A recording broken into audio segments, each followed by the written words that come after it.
Мигранттарга карата рейдтер тынымсыз уланууда. Орусияда Бурбуразиялык мигранттарга карата кабыл алынган же сунушталып жаткан мыйзам эрежелер өзгөртүүлөр кандай? Bunun bir жаман жери коррупцияны күчөтөт. Миллиондогон иштебеген закондор сыяктуу эле иштебеген эле закон болуп болуш керек. Крокус-Ситиде болгон окуядан кийин Орусияда мигранттардан чогуу текшерүү күчөгөн. Мигранты стали потихонечку покидать Российскую Федерацию. Учурда чет өлкөлөрдө миграцияда расмий 650 миңден ашуун кыргызстандык жүрөт. Эми Орусияда мигранттарга башкалардын көзүнчө өз эне тилинде шуурашканга болбойт. Бул гана эмес, орус жарандарына брат же сестра деп кайрылып, кой союп, курмандык чалганга дагы чектөөлөр кирет. Тынымсыз рейдтер, кысылган мигранттар Орусияда Бурбуразиялык мигранттарга карата кабыл алынган же сунушталып жаткан мыйзам эрежелер өзгөртүүлөр кандай? Атым Нурайдай азыр айтып берем. Орусиянын улуттар иштери боюнча федералдык агенттиги Бурбуразиялык мигранттарга тиешелүү курсту иштеп чыкты. Муну орусиялык басылмалар жазды. Бул жүрүм-турумга үйрөткөн адаптациялык 70 мүнөттүк лекцияда мигрант мыйзам бузса бериле турчу жазалар, жүрүм-турум эрежелери камтылган. Курста өлкөгө кирүү эрежелери, патент менен иштөө, эмгек келишими тууралуу кенен маалымат берилет. Эң башкы критерийлердин бири мигрант орус тилин билиши зарыл жана орус жарандарынын көзүнчө шыбырашып, аларды талкуулабашы керек. Көчөдө диний жөрөлгөлөрдү жасаганга, мисалы эл көп топтолгон коомдук жайларда намаз окуганга, мал сойгонго болбойт. Мындан тышкары тааныбаган аял же эркек адамды кучактоо, кийимине тийип же колунан кармоого болбойт. Бул ыдык катары эсептелет. Курс былтыр эле иштелип баштаган, бүткөнү аны Калининград, Москва облустарында, Пермь, Краснодар жана Якутияда колдонулуп баштаган. Орус бийлиги муну бүткүл аймакта колдонууну пландап жатат. Чтобы проверки были максимально эффективными, их проводят в местах, где одновременно собираются большое количество людей. Бул өзгөрүүлөрдүн бир ыкмасы, башкасы дагы бар. Ал мындай: Орусияда каттоосуз иштеген, расмий жумушсуз деп эсептелген мигранттардын үй-бүлө мүчөлөрүн өлкөгө кирүүгө тыюу салуу мыйзамын жазуу сунушталганын Телеграмдагы база каналы жазып чыкты. Аны Орусиянын коопсуздук кеңеши демилгелеп, Ички иштер министрлигине тапшырма берген деп айтылат маалыматта. Москвада Кыргызстандын консулдугунун акыркы маалыматтары боюнча Орусияда 410 миңден ашуун кыргызстандык миграцияда жүрөт. Расмий эмес маалыматтар боюнча саны 2 эсе көп. Ойлоп көрсөк, жаш балалуу бүлөгө каралышкан энеси, тайнеси же башка тууганы барышы мүмкүн. Албетте алар үйдө бала карагандыктан эч бир иш берүүчүдө катталышпайт. Алардын абалы кандай болот деген суроо туулат. А бирок Москвада 20 жылга чукул жашап, иштеп жүргөн Азамат Абдылгазиев эгер мыйзам жазылып, кабыл алынса деле өзгөрүү болбосо керек дейт. Закон бул менин оюмча жөн эле миллиондогон иштебеген закондор сыяктуу эле иштебеген эле закон болуп болуш керек анын үстүнө. Бул каралган себеби көбүнчө ушу баягы теракт болгондон кийин Крокуста тажик туугандарга каратылган закон болуш керек деп ойлойм. Анткени кыргыздар азыр көбүнчө таможенный союзда болгондуктан көбүнчөсү эле азыр 60-70% бар эле закондуу түрдө туруп калды. Кантип катталышты да билип калды. Анын үстүнө дагы кыргыздар үй алгандар аябай көп. Москвадан областтардан, ал эми Москвадан бөлөк региондордо жашаган кыргыздардын көбүнчөсү эле мурун эле үй алып койгон. Каттоо боюнча анчалык деле чоң проблемалар жок. Анткени менен айрым эксперттер акыркы убакта орус аткаминерлери сунуштап жаткан мыйзамдарды мигранттарга кысым деп баалашат. Орус бийлиги мигранттардын балдарынын орус тил билүүсүн текшерип, анан кийин мектепке кабыл алууну дагы көздөп жатат. Бул сунуштар азыр эле чыккан жок. Мамдуманын вице-спикери Петр Толстой мигрант жалгыз келип иштесе, өлкөдөн жалгыз чыгып кетиши керек деп билдирген. Соңку учурларда Орусияда чиновниктердин көпчүлүгү миграциялык мыйзамдарды катаалдатууну колдоп келишет. Алсак, Орусиянын тергөө комитетинин төрагасы Александр Бастрыкин мигранттарды өлкөдөн чыгаруу үчүн согушка айдап, амал тапканын ачык эле айткан. Мы нашли, знаете, такую фишку, которая привела к тому, что мигранты стали потихонечку покидать Российскую Федерацию. В чем эта фишка заключается?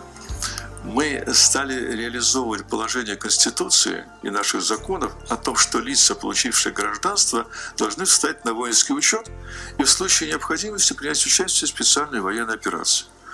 Мы более 30 тысяч уже отловили таких нежелающих, получивших гражданство, но не желающих встать на воинский учет. Вот. Поставили на учет, и уже порядка 10 тысяч из них направлены в зону специальной военной операции. Албетте, Бастрыкин айткан амал жаңылык эмес. Бурбуразиялык мигранттар абактан мажбурланып же өз ыктыяры менен согушка кетип жатканы белгилүү эле болчу. Орус бийлиги Крокустагы теракттан кийин мигранттарга чараларды күчөтүп, тууш келген жерден баса калып кармай баштады. Мигранттар иштеткен ресторандар тинтилип, текшерилип, коомдук жайларда, аэропорттордо мигранттарга катуу көзөмөл күчөдү. Бастрыкин мигранттар жасаган кылмыштардын саны көбөйдү деп бетке кармаган. Көтпөй мамлекеттик дума биринчи окууда полицияга каттуу мөөнөт өтүп кеткен мигранттарды депортациялоо укугун берген мыйзамды кабыл алды. Демейде өлкөдөн чыгаруу чечимин сот же чек ара кызматы гана чыгара алат. Жаңы мыйзамга ылайык депортация чечими бар. Орусияда жашоо убактысы бүтүп калган мигранттарга атайын эрежелер бар. Мисалы, алар өлкөдөн чыгып кеткенге чейин кыймылсыз мүлк жана автоунаа сатып алууга тыюу салынат. Алар уна айдай албайт, кредит алып, Орусия Федерациясында эркин жүрө алышпайт. Үйлөнүп, жаңы банктык эсептерди ача алышпайт. Ошондой эле айына 30 000 рубльдан ашык акча коротконго болбойт. Бул Кыргызстанга акча отура албайт деген кеп. Өзгөчө көзөмөлгө алынып калган мигранттар атайын реестрге киргизилип, полицияга жүргөн жеринин сүрөтүн, геолокациясын белгилеп жөнөтүп турушу керек болот. Орусияда Ноокат коомунун жетекчиси Толкунбай Акматов бул коррупцияны гүлдөтөрүн айтат. Азыркы учурдагы миграциялык мыйзамдар Орусияда өзгөрүп атканы мигранттар үчүн оор болду да. Бир жаман жери булар полицияга уруксат берип атат. Полиция өзү эле мигранттарды депортация кылып укугу бар депчи. Мунун бир жаман жери коррупцияны күчөтөт. Анан кармаган эле полиция депортация кылам дейт. Анан депортация кылба деп мигранттар акча сунушташат. Анан көбүнчө болот бул. Баягы акча көнгөн полиция постоянно ошондой кылышы мүмкүн. Анан экинчи жаман жери ошол эгер көңүлүнө жакпаса, пара берип атат деп туруп кама бериш да мүмкүн да. Ошондой жаман жерлери бар. Анан мигранттардын эмне дешин да билбейсиң. Биринчиден баягы жаман айтпай жакшы жок дейт го. Всё, что не делается к лучшему деп орустар айткандай. Бул бир жагынан жакшы болушу мүмкүн. Эмне дегенде биз ушул жерде эле баягы орус тилди билип бизге оңой деп баары жылы Орусияга келип атабыз да. Анан башка тилдерди үйрөнүп, башка кесиптерди үйрөнүп, башка мамлекеттерге, Европа, башка жактарга барганга шарт түзүлүп атабы дейм да. Ушундай баягы жаман нерсенин аркасында жакшылык бар деп. Ошондо мен кече жакында эле Германияга барып келдим эле. Бизге дагы эгер специалисттер болсо, немис тилин билген болсо керек дейт да. Ошого эми эгер баягы турмуш кыстаган болсо, окушка туура келеби дейм да. Мигранттарга карата рейдтер тынымсыз уланууда. Жакында эле Санкт-Петербургда полиция 2000ден ашык мигрантты кармаган. Салттуу болуп калгандай алар хостел, базарларда, курулуш аймактарда рейд жүргүзүп, видеодо көрүнгөндөй дрон колдонуп, иттер менен издешкен. Кармалгандардын орус тилин билүүсүнө өзгөчө көңүл бурулуп, миграциялык каттоосу, кылмыштарга катыштыгы бар жогу катуу текшерилген. Айрымдары депортация болгучакты Сахаровага жөнөтүлгөн. Рейдтерде полиция кармап, миграциялык мыйзамдарды бузган үчүн кара тизмеге кирип, Сахаровада жаткан кыргызстандыктар да бар.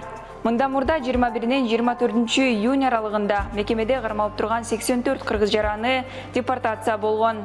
24 июнга карата дагы 124 кыргызстандык кармалып турганы айтылган. Абдылгазиев Орусияны миграциялык мыйзамдарды катаалдатканын кадимки эле көрүнүш катары баалайт. Менин оюмча бүт эле Европа, Америка ошо сыяктуу ар бир жыл сайын кандайдыр бир изяндарды карап, нелегально иштеп аткандарды көргөн сайын алар түшүнүп атат, эми мындай закон бар, эми мындай бир изя деп. Ошентип атып, анан азыркы учурда вот мисалы Москваны алып карасак, акыркы 10 жылда Собянин келгени, мэр болуп келгени ошо мигранттардын айынан эле казынасы канча бир миллиард төлөнөт да. Московская область, анткени ар бир адам 6000ден айына өзүнүн патентин узартуу үчүн төлөгөнгө, жана ошондой эле азыр официальный трудовой договор жок болсо, регистрация продление болбойт деп койду, узартылбайт деп, катуу узартылбайт деп койду. Ошондон кийин дагы ар бир жаран мигрант налог төлөй баштады. Соода тармагында дагы, ошол эле такси тармагында дагы аябай чоң өзгөрүүлөр болуп атат. Мурун эми таксиде иштегендер без трудовой договор жок эле, агентский договор менен эле таксиде иштечи, ошол эле Яндекс такси налогун төлөөчү болду да. Эми азыр болсо ар бир таксини ИП болуш керек, же болбосо самозанятый болуш керек. Ошондой деп закон киргизди. Эми Яндексте алган акчасынан төлөйт өзүнүн налогун, ошондой эле самозанятый болгон таксист дагы түшкөн акчадан 4% төлөйт. Ушул жылдын март айында Крок-Ситиде болгон окуядан кийин Орусияда мигранттардан чогулуу текшерүү күчөгөн.